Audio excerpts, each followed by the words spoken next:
Hello friends, welcome to my YouTube channel Best Audiobooks of All Time. If you like the content of this video, please share, subscribe, hit the bell icon and like.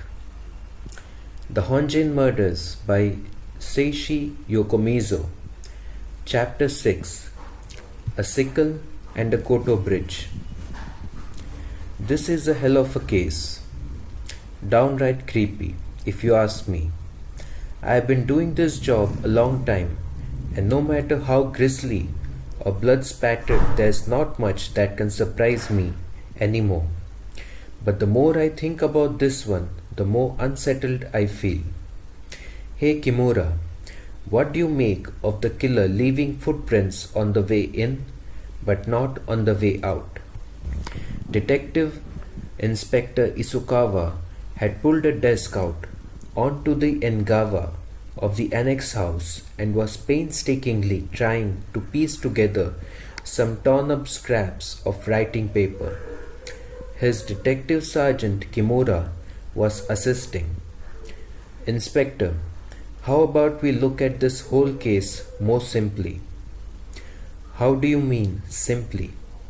What if this Rosuke character is lying? If we decide that, then there's nothing mysterious about it at all. Whether the screen was bolted shut or not, he's the only one who knows the truth. He's free to lie about it as much as he likes. Well, I suppose you have got a point, but then we have got the footprint problem. Inspector, shouldn't we concentrate on one thing at a time? We can check the garden again later for footprints. But let's focus on this for now. If Rosuke is lying to us, then the question is, why? Do you have any thoughts on the matter? I think that he knows more than he's saying. I suspect he knows who the killer is. Still, whether he knows who the killer is and whether the shutters were locked or not are two separate questions. I don't think so. Or rather, that's making it too complicated. You know, I just don't like that man. There's something sneaky about him. You can't go around judging people on first impressions. That's how mistakes get made. That said, Inspector Isukawa's own impression of Rosuke was far from positive. All of the siblings from the head Ichanagi family had the appropriate appearance and bearing to be called descendants of the Honjin. Even the good-for-nothing Saburo, with his indifferent attitude, was in his own, albeit lazy way, clearly the son of a well-to-do family. Rosuke did not compare favorably at all. He was short and skinny and looked older than his years. He had a fussy, finicky manner, and there was something a little coarse about him. You could see all of this if you looked in his eyes, those eyes that were constantly moving, forever checking out other people's expressions. At first glance, you would take him for timid, but in fact he was cunning, someone who never seemed to let down his guard. He's head of the branch family, right? Right. He'll never inherit anything. The one who was murdered, Kenzo, was a scholarly type and didn't really bother himself with family business. This Rosuke's got quite a reputation for managing the business and profiting from it. What about that Roji? It seems very fishy that he just happened to arrive home this morning. Ah yes, that one. Rumor has it he is quite a good type. The folk in the village reckon he is easy to get along with. It seems he is employed by an Osaka hospital and had just returned from a conference at Kyushu University. It would be a very simple thing to check on, so I doubt very much he is lying. By the way, what you said just now, that you think Rosuke might be protecting the killer. You mean that Rosuke knows this three-fingered man? According to the Okami-san at Quada's, he was nothing but a tramp, a seedy-looking type. Quadas was the name of the cheap tavern that was mentioned at the opening of the story, the place where the three-fingered man had first been seen. At this point, Inspector Isukawa had just finished his initial questioning of the Ichanagi family members, and so it followed that he had already heard all about the mysterious three-fingered man. It was Saburo who told him as soon as he heard that a three-fingered handprint had been left in the annex house. He couldn't wait to tell the inspector the tale he had heard at the barber's shop.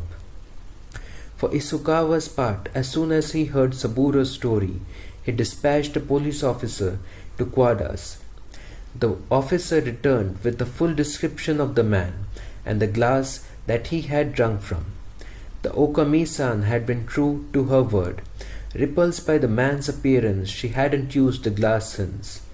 Thanks to these actions, the three fingerprints were still clearly visible on the surface of the glass. Inspector Isukawa sent it straight off to be analyzed.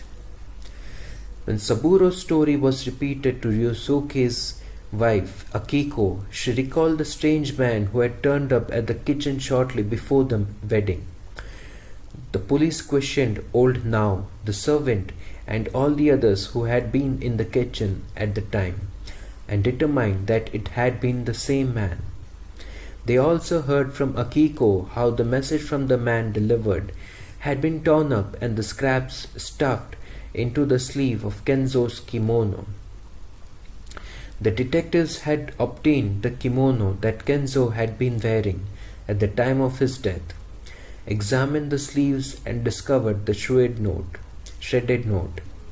And that was what Inspector Isukawa and Sergeant Kimura were now busily trying to reassemble.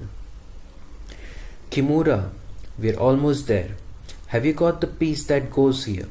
No, that's not it. This one looks right. Now just two more. There and there. That's it. Fortunately, not a single scrap of the shredded notepaper had gone missing, and the detectives had succeeded in piecing together the whole thing. However, the paper turned out to be covered in penciled squiggles, which seemed to squirm before their eyes. What weird handwriting, Kimura, this first word, and what do you think that is? I think it's the character for island, sir. Island, yes, now you say it. It does look like island. The island pact or agreement, isn't it? The island agreement. What's that next word? I think it says short. Will shortly, maybe. Yes, will shortly be. Is that executed? Now, I can't read the next word either. The handwriting was so poor to start with, added to which the paper had been torn into so many tiny pieces that it took skill to read anything at all. However, the two men worked patiently together and eventually came up with a message. The island agreement will shortly be executed. We agreed to it, be it under cover of night, by surprise attack, by whatever means an agreement was made, from the one you call your mortal enemy. The two detectives were speechless for a few moments. Sir, this is a warning, said Kimura eventually. It's advance notice of a murder. It looks that way. It's a clear thread. And several hours after taking delivery of this letter, he was murdered. Damn it, this case has turned even nastier. Inspector Isukawa stood up, holding the glued together message. Let's go and make some inquiries at the main house. The silent agreement, we had better find out if Kenzo ever spent time on an island somewhere. Just as the inspector was sliding his feet into a pair of getter sandals, someone called his name. It was the junior detective tasked with going over the outside of the west end of the building with a fine-toothed comb. Inspector Isukawa, could you please come and have a look at this? I found something odd. What? More discoveries? The young detective directed him to a spot just under the eaves of the lavatory extension on the northwest corner of the building. If you wouldn't mind referring once again to the sketch on page 49. Someone had swept up some fallen leaves into a pile on the ground. The police officer pushed some of the leaves aside with the end of a stick. Take a look at that. The inspector's eyes widened. Isn't that from a Koto? That's right, sir. The missing Koto bridge. Someone dropped it out here. It looks like the killer passed this way while making his escape. I thought at first that he might have thrown it from one of the lavatory windows. But as far as I can see, they all have a fine wire mesh over them. The holes in the mesh are too small to fit a Koto bridge through. That tree trunk, Ranma, above the Amado rain shutters, also impossible. You could throw the Koto bridge through the gap, but the angle's wrong. The lavatory wall would have blocked its trajectory towards the leaf pile. But there was one stroke of luck. Because it fell into this pile of leaves and got buried, it hardly got wet at all. There's a bloody fingerprint still visible. Inspector Isukawa looked up at the lavatory windows and then the Ranma over the shutters. The young detective was right. Right, take care of this.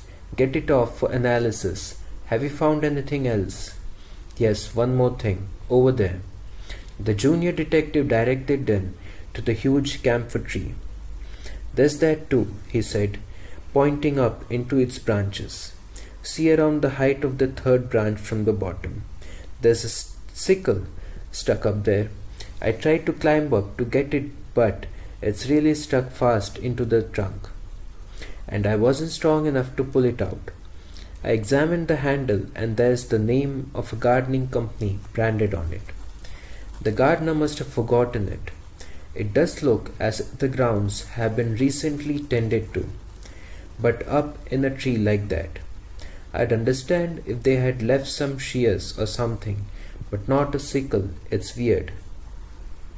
I see what you mean. The inspector paused to think. Leave the sickle up there for now. And what else was it? Ah, yes, don't forget to get that Koto bridge back to the station. And just in case, search really carefully around here one more time.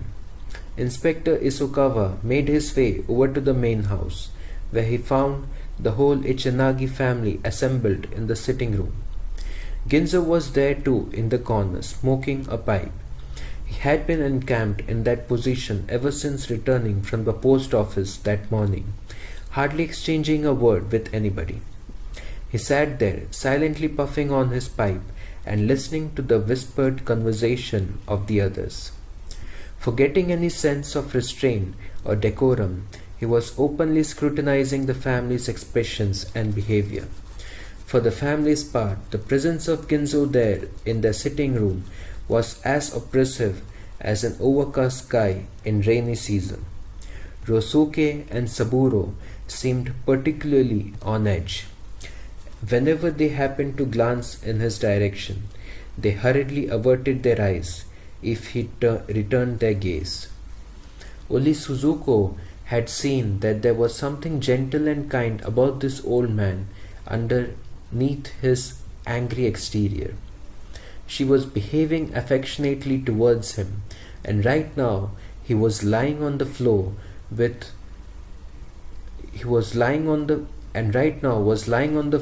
her head in his lap. Hey Uncle Ginzo, she asked, pulling on his finger.